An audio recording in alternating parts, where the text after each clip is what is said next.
Welcome to Quinquill. Woohoo! Heroescon 2026. All right. So it started up. Here's the look going across the sky bridge. And downstairs, this is the ticket booth. To come in and get your ticket. Typically, the line extremely long. Here's a sign. This sign, this is one of the characters that Scotty Young done for the Heroes Aren't Hard to Find comic shop. Hey, how you doing? Oh, she's doing good. She's waving people over. Hey, come over, buy tickets. Some sky view here for you. This is, before you get to the escalators, you could look down on the floor and see how huge and how many comics and vendors and artists and everything that is going to be there. And then you go down the escalator. I'm telling you, this is a escalator ride that I really enjoy. It's one that every year, each day, it's so much fun. As I approach it, I know I'm like, okay, here in a few seconds, I will be down at the floor. I will be entering Heroescon to get comics. And sadly, I stopped recording because I had to show my wristband. So, but then you go in and boom, you start to see everything. And look over there in the background, it's Daredevil and Bullseye. They're working together. So yeah, here's some comics. You know, it's fun. There's so many comics that you could go through. This Superman, I chased him down. I was like, hey man, I want to do the video with you. And he's like, all right, I'll do this right here. And I jump. And he's like, how'd I do? I was like, oh, you done great. He did. He's great. Kingdom Come Superman. People digging through the books, which I did later after I got the comic or the camera down. I'm sorry. And this dude, I don't know who he was, but look at that Spider-Man Noir. Oh, guess who that is? It's Chris Claremont. Do you think it's Claremont? Yes, it is. Let's listen to what he has to say. The thing to remember is that there are a lot of people here. They all want things done nicely. So bring a good attitude. Look around to enjoy the people you're with and the situation you're in. And above all else, have a lovely time. This is a great convention. There are huge amounts of lovely people, and with a small amount of luck, the chances are online for anyone you're getting a signature from, you will make new friends and have a great experience. It's a wonderful place. It's a wonderful time. Enjoy it. All right, thanks, Chris. I enjoyed that little talk. He did one question. His lines were busy and he was getting ready to eat. Hey, Wolverine, what you doing? What you doing? Hey, Thought I was seeing stars there for a second, but it was a dandelion. And there is John Romita Jr. Such a nice guy. I mean, he's very nice. He's very cordial. You go see him, he'll say hi to you. You don't have to buy anything. You don't have to get anything signed or anything.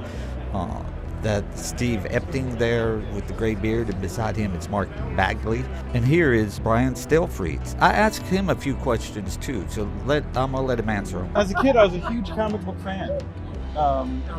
Read all the stuff, really absolutely enjoyed it. And what's really cool, that I got attracted to the artwork, and I started kind of copying the stuff at first when I was a kid, and then pretty soon, I mean, for the most part, comics was my first art teacher. So after doing that for a little while, I naturally broke into doing more and more professional work, and it got me into doing the art, and it got me into a career, just being a fan of this stuff, and I'm still a fan. So what is the one project that you would love to work on? I would love to work on another Catwoman project. What's really cool is I've done a couple of Catwoman projects. She's like a really cool character, and I think she works with my sensibilities. So I'm really gonna have a good time like tackling her again someday. Yeah. All right. What draws you to Catwoman? Well, she's it's the duality. I mean, she's got a vulnerability that I really love. You know, it's almost like you feel sorry for her, but at the same time, she really knows how to take care of herself. I mean, it's like you want to pity her, but she absolutely doesn't need your pity. All right. Do you think that they should have had her, Selena, and Bruce get married, or was it right that they didn't? I think it's right that they didn't. I think Catwoman belongs on her own. Yeah, I think the character, that's the best of the characters, when she's on her own, making her decisions, doing what she wants to do. Such great answers. So yeah, I agree. The Cat and the Bat should not have got married.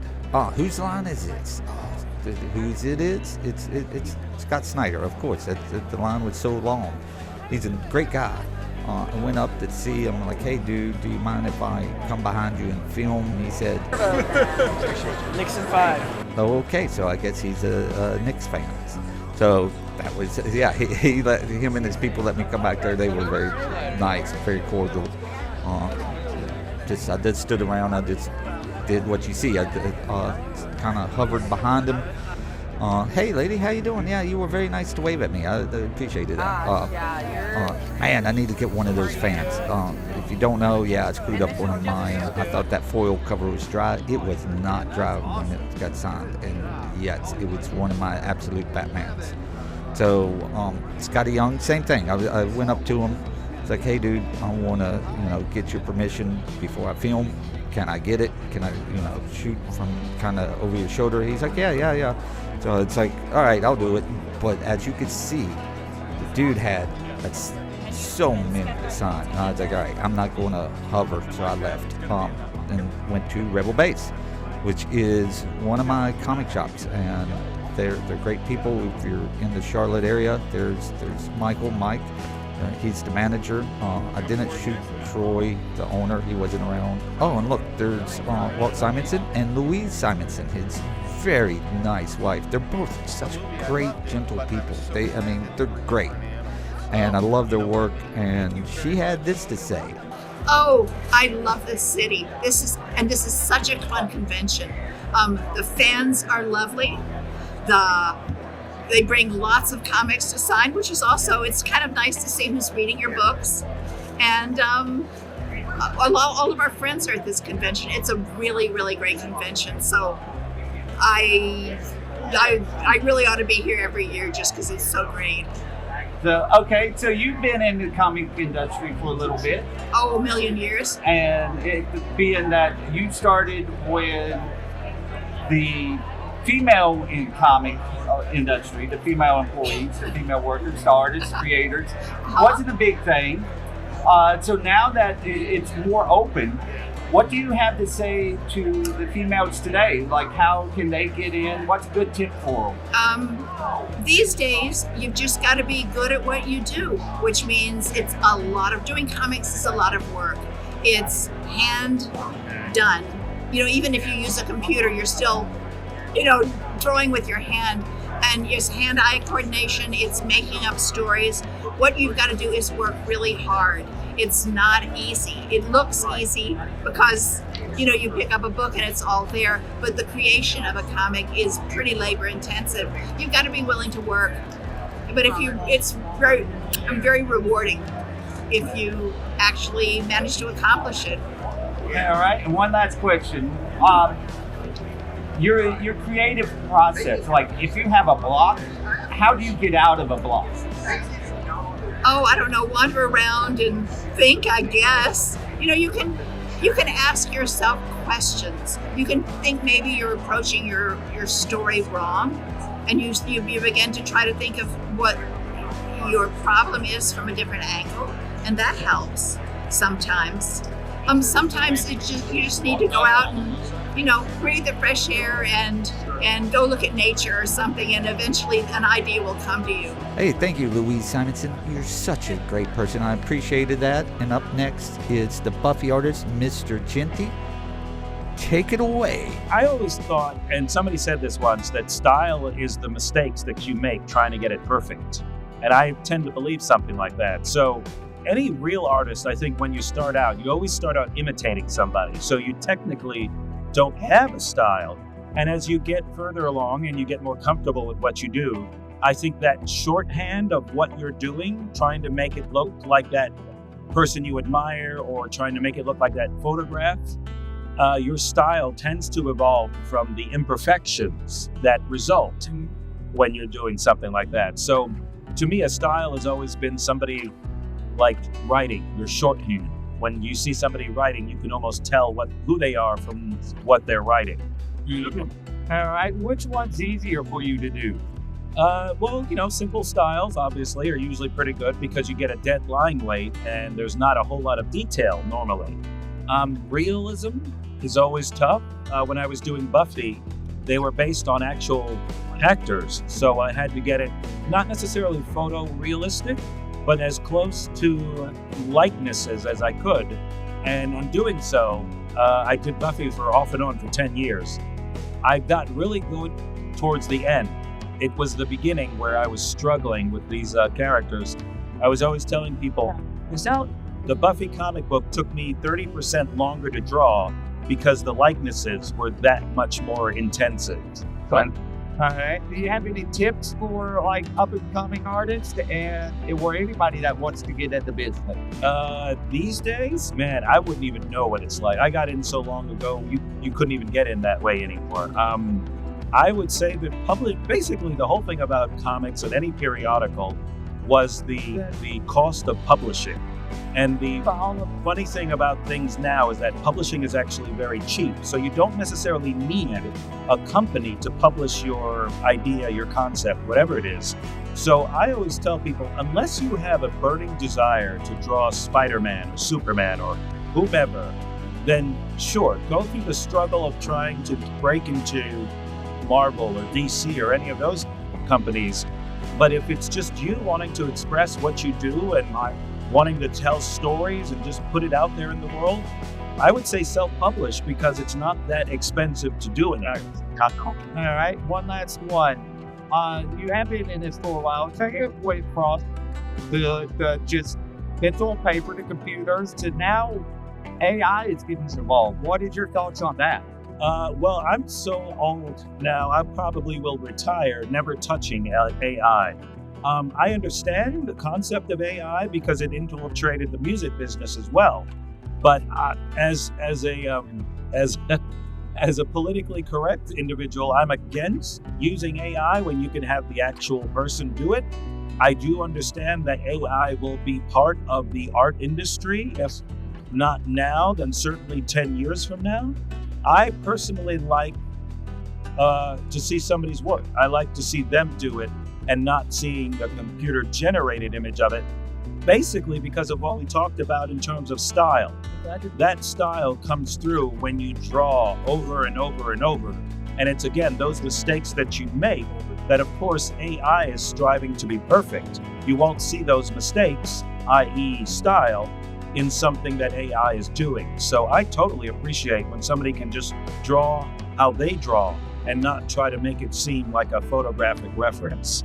He's such a great dude, ain't he? Great answers, helpful, such a great artist. So he was fun to talk to. So then I kept walking around. So I get to David Finch. Who would win between Swamp Thing and Man Thing? Swamp Thing. I like Man Thing. Swamp Thing is Bernie Wright's. I'm the same way with every character. Like, who would win between Wolverine and Hulk? I'm gonna go with Wolverine because it's much faster. But then the Hulk had Dale Keown. Thanks, David Finch. And into a very cool Absolute Batman. This costume was absolutely awesome, I gotta say. I mean, the dude put a lot of effort and work into this. Whoever, if he done it by himself, kudos. If he done it with help, kudos. It's amazing. He struck a pose for me, and then I went on to talk to Rico Renza. For years, I was a creative director of Heroescon and here in Charlotte, and it's almost like planning a wedding, putting a show together like this, putting the seating together, trying to make sure everybody gets along and has a good time. I think that's part of the good vibes of Heroescon is everybody's in a good mood because they're hanging out with their friends. Okay, and how did you get into part of comics, being a part of it now? I was coloring comics for years. I think I did my first work in 2000 before I even moved down here. But yeah, I just got too busy with freelance, so I decided to become a colorist and designer full time after I left Heroes. So, what does it feel like now to be part of this show? Oh, it's amazing. Like I said, it's like a family reunion that you actually want to go to. It's like comic summer camp, hanging out with all my friends, getting inspired by the art. I just love it so much. All right, one last question. Do you have any advice of up-and-coming artists and creators? I would say the biggest thing is to actually do it. Don't just think about it or dream about it. Like, actually make something. There's nothing stopping you. Comics is the easiest. It has no barriers. You can just make something, right at home and have it out to people like within a week. So just do the work. That Punisher is amazing. Black Cat is amazing. They actually, the Black Cat, the comic that just came out, those two are together. Bumblebee, amazing dude. Had to walk around, had to have a handler. Now it's the end of the show. I'm getting ready. I'm walking around King of Nothing comics into the True King, Hank, King of the Hill. Hey, so I'm going to end it with these two. Is this it? Do we make it on Quinn Quill? Quinn?